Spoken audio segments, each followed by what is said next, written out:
questions. Maybe we can take 2 questions and discuss. I have a question to Christian concerning the necessity to define the I'm so tired I cannot even speak anymore. Maybe I should shut up. To define the ruling class. We talked about it's necessary that we know them, that we know the addresses, the 1% and so on. And that is something that I always worry about, if that is really a useful thing to base the struggle on. I mean, I don't know so much about the US discourse, but there's a lot of talk about the elite, okay? And for instance, now it came out Bernie Sanders is a millionaire, so now he's part of the elite. So this kind of personal, that's what I heard in TVs and so on. So I think that this kind of personalization of the ruling classes, kind of putting a face and a name and an address on them, is also dangerous in the sense that it prevents people from looking more at the system, the structure of power, the way in which capitalism works, and instead thinking that you can just change the staff and then everything will be fine, you know, if we have nicer people up there. So that's Why don't we take one more question? Eddie?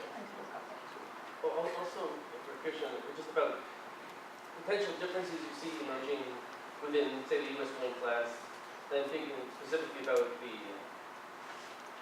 failure of some recent U.S. imperial projects, Iraq, Syria, to get what they wanted, Afghanistan, and so far Venezuela, and the kinds of fissures and splits you might see based on your typology. What do you want? I see 2 other questions, but maybe we can do these and then get to those 2 questions.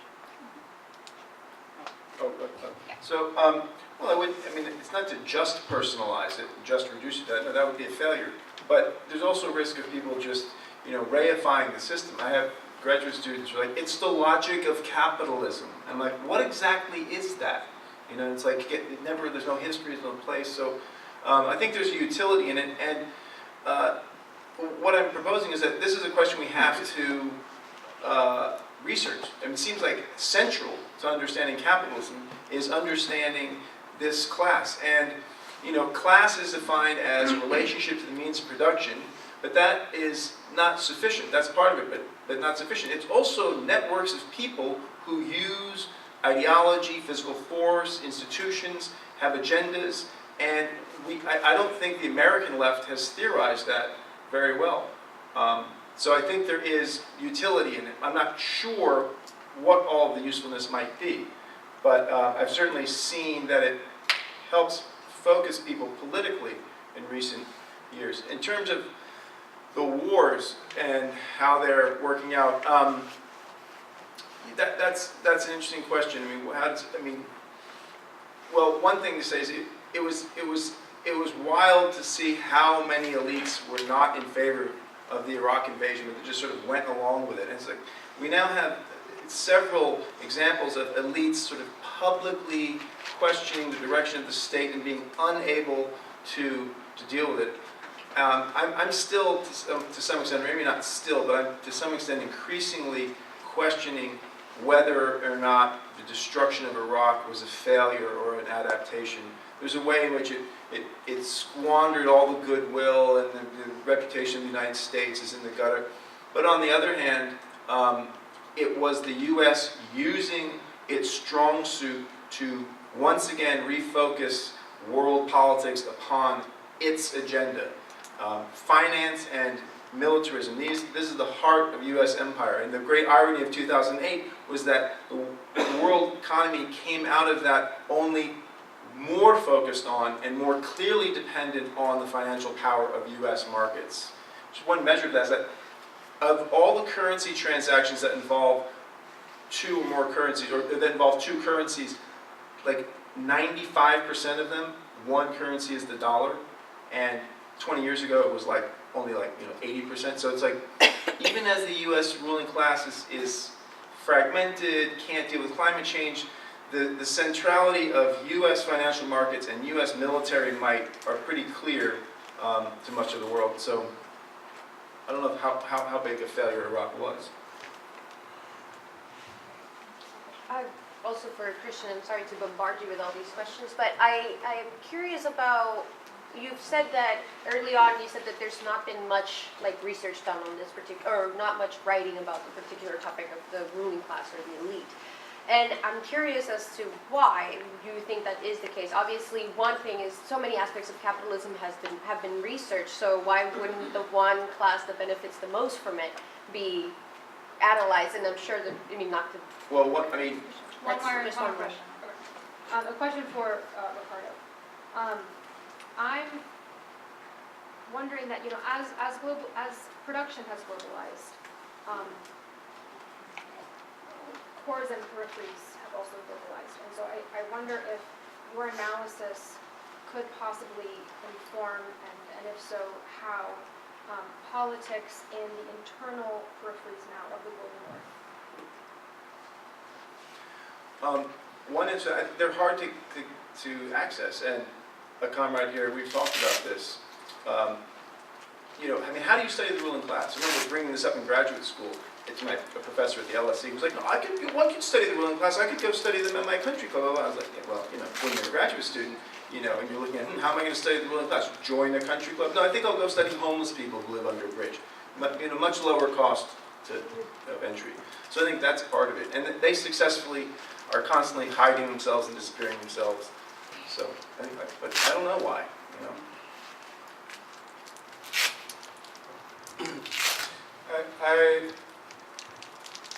The periphery and the global north. I think precisely for politics, if I look at the Dakota pipeline and indigenous communities, it's precisely that we have to understand that dispossession doesn't mean the disappearance of those classes and new terrains of struggle, because capitalism is always penetrating these classes that we think has been dispossessed of land and have disappeared. It's the same in Africa, and it's the same with, if we think about black people in the US and the struggle for land, right? So it helps us to imagine how we incorporate all of these particular classes into our politics. And more broadly, can we imagine the US countryside? Because we say, the agrarian question is being resolved, but what are you going to do if you have a socialist revolution? What are you going to do with the countryside? And so we have to start imagining what we are going to do with rural classes. And it's sort of Gramsci's Southern question that is raging everywhere in the world that we have to pay attention to. Because if we are not going to do it, as Eric and others have earlier said, other classes are going to incorporate these classes that we think no more exist within society, because of these frameworks that we have that is imposed on us in terms of class formation and class composition. So I'm just putting forward, if we think about the metaphor of geological layers, is that these formations from previous epochs are still embedded in contemporary society, and they're part of capitalist modernity. Otherwise you would have had reserves. It would have been destroyed. All right, we're running up against the end of our time, but I'll take 2 more questions. I don't know if it's really a question, but I have some thoughts, and particularly for Megan. First, I want to say these were really great talks, and I loved how they were really related to one another in terms of talking about leadership and taking back, reclaiming the soundscapes and the bands and the leadership, and how does leadership get lost, and how do we observe that as observers of the ruling class as well as members of the not ruling class. But Megan, what struck me is this, that you said every person you interviewed said their band was like a family. And yet these bands were very non-hierarchical. And in my research on families, they are very hierarchical and patriarchal, and my own not very feminist, right? And so I was really struck by that, and so I don't really have a question except, what do you make of that? That everyone, I mean, I know you said that people are looking for connection, and so we identify connection with families of origin rather than these self-made families, but it strikes me that these bands are operating in such a way that is so not like families. Yeah. Oh, yeah, sorry. All right, Eric, Yeah, Andy? I have a question about the urban agrarian question, because one of the most difficult things in the countryside with agrarian struggles is to form alliances, particularly to form alliance with urban groups, or even international alliances or regional alliances because of levels of isolation. Via Campesina is notable because they have been able to reach past a lot of that isolation. But what do you see in terms of the urban agrarian struggle? Are there other types of alliances being built between the people who are on the land and, I don't know, the movements for housing or labor movements or what they might be? I think it's a bad metaphor that people use, right? I mean, I think it's designed to express intimacy, and that's the metaphor. Like, I mean, I think you're right because and these, I mean, actually, like these bands do kind of have hierarchies, right? They have more good faith than other types of collectives, right? But they are not flawless, and neither are families. I mean, I think that is the word that comes up because that is what people associate with that kind of intimacy. It's probably not the best word, but... Yeah, I think that's a very interesting question, and thank you for that. The key thing in the City of Cape Town people, which was interesting, is that initially they regarded themselves as an agrarian movement in the city. So the initial impulse was to form alliances with other rural movements. Because of being urban and have resources like a thing like a vehicle that could drive to rural areas and support their struggles, and then became members of this organization.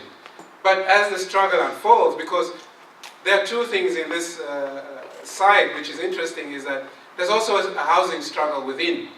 So a lot of people, what I call like marked stagnant reserve armies being absorbed by this land occupation side. And so there's new alliances being forged between the housing struggles and the rural struggle. So it's an interesting driver of building alliances, because rural people couldn't form that on their own. And these people, by proximity of being urban, are being able to forge new alliances, right, within the city, particularly housing, less with labor. But the interesting thing is that part of the members of this occupation are also unionized members. But in the struggle, they never draw on the union. So it's very interesting how people subjectively see themselves. Because they define themselves as small-scale farmers, not urban residents. And that defines how they think about the type of alliances that they should be building, which is an interesting way of exploring that. And that is how they became the radical element of La Via Campesina, and basically took over a rural-based movement, or took over the leadership of it for a period of 2 years. All right, well, thank you very much, Thurs.P.